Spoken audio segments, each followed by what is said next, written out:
21 ঘন্টার রুদ্ধদ্বার বৈঠক, আর তারপরই সব শেষ। বিশ্ব এক ভয়াবহ যুদ্ধের দ্বার প্রান্তে আবারও দাঁড়িয়েছে। যুক্তরাষ্ট্রের সাথে ইরানের ঐতিহাসিক শান্তি আলোচনা চরমভাবে ব্যর্থ হয়েছে, আর এই ব্যর্থতার পরপরই আসরে নেমেছে চীন, যাদের কড়া হুমকি দিয়েছেন মার্কিন প্রেসিডেন্ট ডোনাল্ড ট্রাম্প। মার্কিন গোয়েন্দারা বলছেন চীনের অত্যাধুনিক অস্ত্রে এরই মধ্যে ভূপাতিত হয়েছে আমেরিকার যুদ্ধবিমান। মধ্যপ্রাচ্যের এই উত্তাপ আর শুধু সেখানে সীমাবদ্ধ নেই, এই যুদ্ধের সরাসরি প্রভাব পড়তে যাচ্ছে বাংলাদেশের উপর। আগামী 3 থেকে 5 মাসের মধ্যে বাংলাদেশ দেউলিয়াও হয়ে যেতে পারে, এমন ভয়াবহ সতর্কতা দিচ্ছেন খোদ অর্থনীতিবিদরা। কিন্তু কেন ব্যর্থ হলো এই শান্তি আলোচনা?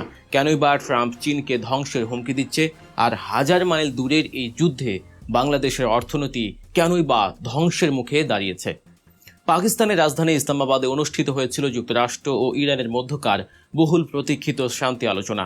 মার্কিন ভাইস প্রেসিডেন্ট জেডি ভ্যান্স এবং ইরানের উচ্চপদস্থ প্রতিনিধিদের মধ্যে টানা 21 ঘন্টা ধরে চলে এই স্নায়ুযুদ্ধ।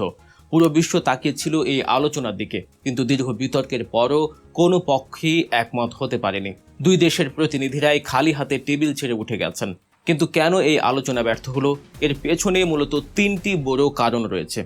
প্রথম এবং সবচেয়ে বড় কারণ হলো ইরানের পারমাণবিক ইস্যু।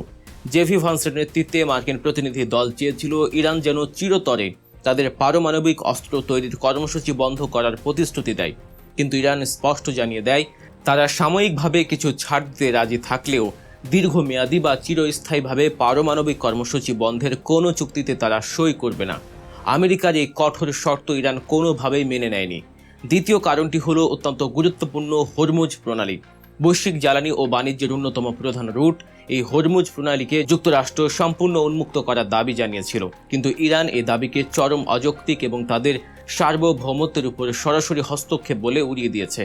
ইরানের মতে হরমুজ প্রণালীর ওপর তাদের একক নিয়ন্ত্রণ তাদের জাতীয় নিরাপত্তার অবিচ্ছেদ্য অংশ। আমেরিকা চেয়েছিল এই নিয়ন্ত্রণের অবসান হোক, যা ইরান সরাসরি প্রত্যাখ্যান করেছে।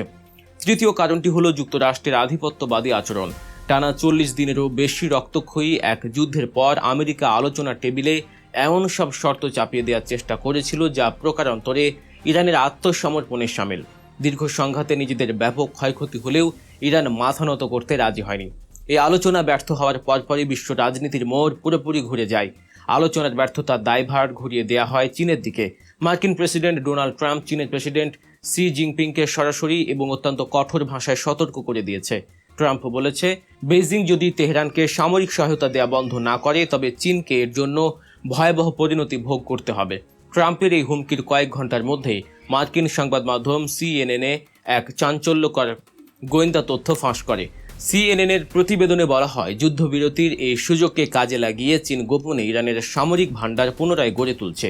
তৃতীয় কোনো দেশের মাধ্যমে চীন ইরানে অত্যাধুনিক কাঁধ থেকে ছোড়া বিমান বিধ্বংসী মিসাইল পাঠাচ্ছে, যেন তাদের সরাসরি ধরা না যায়। সিএনএন দাবি করেছে, চীনের দেয়া এই প্রযুক্তির সাহায্যে যুদ্ধের শুরুতে ইরান আমেরিকার একটি অত্যাধুনিক F-15 যুদ্ধবিমান ভূপাতিত করেছিল। পেন্টাগনের জন্য যা ছিল এক বিশাল ধাক্কা। আগামী কয়েক সপ্তাহের মধ্যে ইরানের আকাশ প্রতিরক্ষা ব্যবস্থাকে আরও শক্তিশালী করতে চীন আরও অস্ত্র পাঠাচ্ছে বলে মার্কিন গোয়েন্দারা নিশ্চিত করেছেন। অবশ্য ট্রাম্পের হুমকির পর ওয়াশিংটনে নিযুক্ত চীনের দূতাবাস পাল্টা জবাব দিয়েছে, তাই তারা ইরানে গোপনে অস্ত্র সরবরাহের এর অভিযোগ সম্পূর্ণ অস্বীকার করেছে। তারা বলছে এই সংঘাতে তারা কাউকে অস্ত্র দিচ্ছে না। যুক্তরাষ্ট্রের এই অভিযোগকে ভিত্তিহীন ও উত্তেজনা সৃষ্টিকারী বলে আখ্যা দিয়েছে বেইজিং। বিশ্ব রাজনীতির এই জটিল ও উত্তেজনাকর পরিস্থিতির পেছনের গল্প ও নিখুঁত বিশ্লেষণ নিয়মিত পেতে গল্প নিউজ চ্যানেলটি এখনই সাবস্ক্রাইব করে রাখুন।